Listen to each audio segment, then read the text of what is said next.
Setelah kesepakatan gencatan senjata antara Hizbullah dengan Israel diberlakukan pada 27 November 2024 lalu, seharusnya tidak ada lagi serangan yang dilakukan oleh kedua belah pihak. Namun yang terjadi justru sebaliknya. Beberapa waktu lalu Israel telah mengkhianati kesepakatan yang ada dengan melakukan serangan-serangan di Lebanon. Hal itu pun memicu kemarahan Hizbullah. Mereka tidak tinggal diam. Tepatnya pada tanggal 2 Desember lalu, Israel kembali melakukan serangan udara yang sangat besar ke Lebanon sejak gencatan senjata sepekan sebelumnya diberlakukan. Serangan udara tersebut bahkan menimbulkan korban jiwa sebanyak 11 orang. Tidak hanya itu, keesokan harinya, Israel juga menyerang dua keluarga yang hendak kembali ke rumah mereka di Far Haris, Lebanon. Sekitar 9 orang tewas dalam kejadian tersebut dan sisanya mengalami luka-luka. Tentunya setelah hari itu, eskalasi konflik semakin meningkat.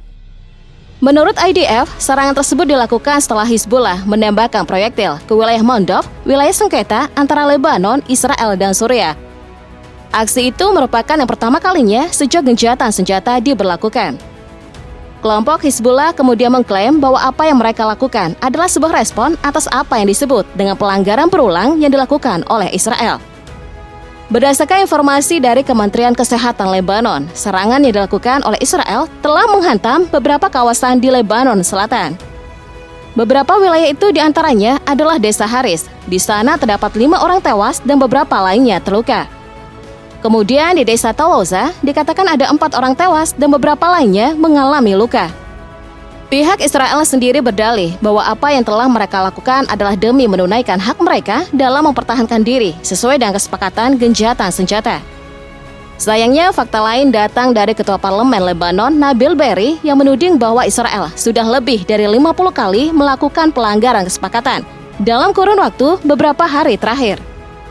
Adanya serangan-serangan yang terjadi setelah gencatan senjata menimbulkan banyak kekhawatiran publik.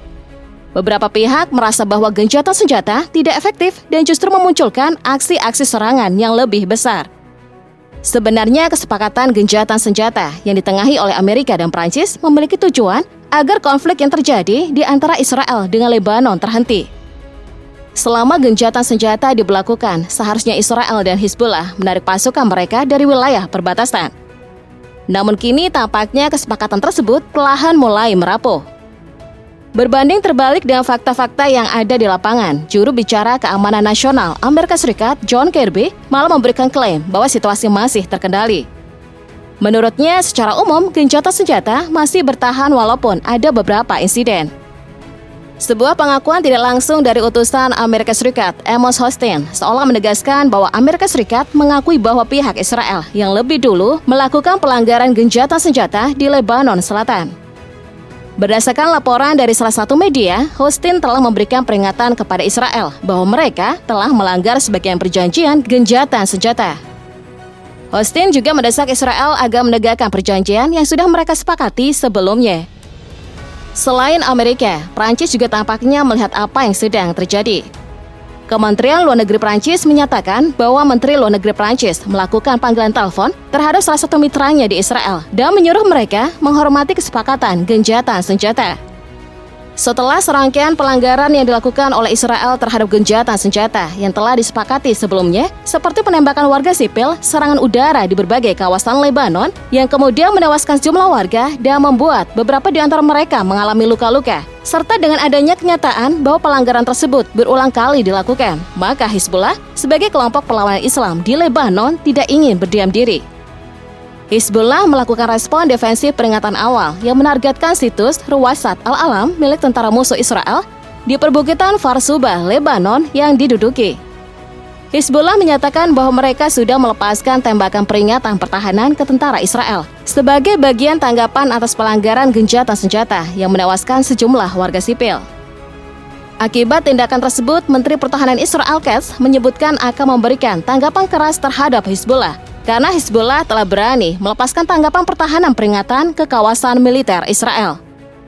Di tengah serangan-serangan yang terjadi seminggu setelah gencatan senjata, Menteri Kesehatan Lebanon, Firas Abaid, mengatakan kepada publik bahwa korban tewas sampai dengan hari ini mencapai 4.047 orang dan 16.638 orang lainnya mengalami luka-luka. Sebagian besar korban berasal dari peningkatan konflik yang terjadi pada September lalu. Ia juga menyebutkan bahwa sebagian besar kematian terjadi setelah tanggal 15 September dan yakin bahwa jumlah korban sebenarnya lebih banyak lagi, tapi tidak tercatat. Diketahui bahwa Israel meningkatkan serangan di Lebanon Selatan pada akhir September lalu, setelah hampir setahun saling baku tembak di wilayah perbatasan. September lalu, jauh sebelum adanya gencatan senjata yang diberlakukan, Israel telah meluaskan perang terhadap Hizbullah di Lebanon. Serangan yang terjadi pada tanggal 23 itu menimbulkan korban jiwa, sedikitnya 180 orang dan 700 lainnya mengalami luka-luka. Serangan yang dilakukan oleh Israel tersebut merupakan serangan udara besar-besaran. Pada saat itu, pihak Israel menyebutkan bahwa mereka telah menyerang ke 300 target lebih, sedangkan kantor berita pemerintah Lebanon melaporkan adanya serangan hebat yang berlangsung di wilayah bagian selatan, dilakukan oleh Israel secara terus-menerus. Militer Israel juga sempat mengungkapkan bahwa mereka sudah memberikan peringatan terhadap warga di lembah Beka di bagian timur Lebanon, agar menjauhi gudang-gudang persediaan senjata Hizbullah yang ada di Lebanon. Juru bicara militer Israel Laksamana Muda Daniel Hagari mengatakan bahwa IDF tengah memantau Hizbullah secara aktif dan pasukan melakukan berbagai tindakan sebagai tanggapan atas indikasi bahwa Hizbullah sedang menyiapkan penembakan terhadap kawasan yang dikuasai oleh Israel. Ia mengatakan Hizbullah menyimpan rudal-rudal, drone serta berbagai senjata lainnya di wilayah-wilayah sipil. Dan ia juga mengatakan Israel sudah menganjurkan warga Lebanon agar meninggalkan daerah di mana Hizbullah berada. Sejak saat itu, Hizbullah mengatakan pihaknya telah menunjukkan respon dengan menembakkan sebanyak puluhan roket ke berbagai target militer Israel yang terletak di bagian utara negara itu pada beberapa hari kemudian. Pertahanan udara Israel kemudian mencegah sebuah drone yang diluncurkan oleh sebuah kelompok militan pro-Iran di Irak. Kelompok perlawanan Islam di Irak mengungkapkan mereka menargetkan sebuah pangkalan di wilayah Israel. Pertempuran yang memanas selama bulan September di Lebanon kemudian mendorong Departemen Luar Negeri Amerika Serikat untuk mengeluarkan peringatan perjalanan baru yang mendesak agar warga negara Amerika Serikat meninggalkan Lebanon dengan menggunakan pesawat komersial selama mereka masih mempunyai kesempatan untuk melakukannya. Di tengah saling serang dan ratusan rudal, Benjamin Netanyahu mengatakan bahwa pihaknya akan melakukan berbagai cara agar keamanan di seluruh Israel tetap berlangsung, walaupun Hizbullah juga terus merespons serangan mereka. Bagaimana mungkin Hizbullah tidak melakukan balasan terhadap serangan-serangan yang sudah dilakukan oleh Israel? Sebelumnya, serangan Israel diduga telah menyebabkan beberapa petinggi militer Hizbullah menjadi korban. Israel juga sempat meledakkan dari jarak jauh bahan peledak di dalam penyeranta atau pager dan walkie-talkie di Lebanon, yang pada waktu itu diketahui telah menewaskan sedikitnya 32 orang dan ribuan orang lainnya mengalami luka-luka. Kembali berbicara mengenai gencatan senjata yang telah dilanggar oleh Israel, tentunya hal tersebut sangat disayangkan. Kesepakatan gencatan senjata merupakan sesuatu yang sangat sulit terwujud, bahkan sebelumnya sudah sangat disambut baik oleh berbagai pihak. Beberapa negara bahkan turut berbahagia atas kesepakatan tersebut, tapi Israel secara nyata telah benar-benar mengacaukannya. Kini gencatan senjata yang semula diharapkan akan berlangsung secara permanen, justru sekarang sudah berada di ujung tanduk. Baik Israel dan Hizbullah tampaknya tidak akan mau mengalah. Keduanya telah menderita banyak kerugian. Sebab serangan demi serangan yang terjadi tampak semakin intens dan tak terkendali.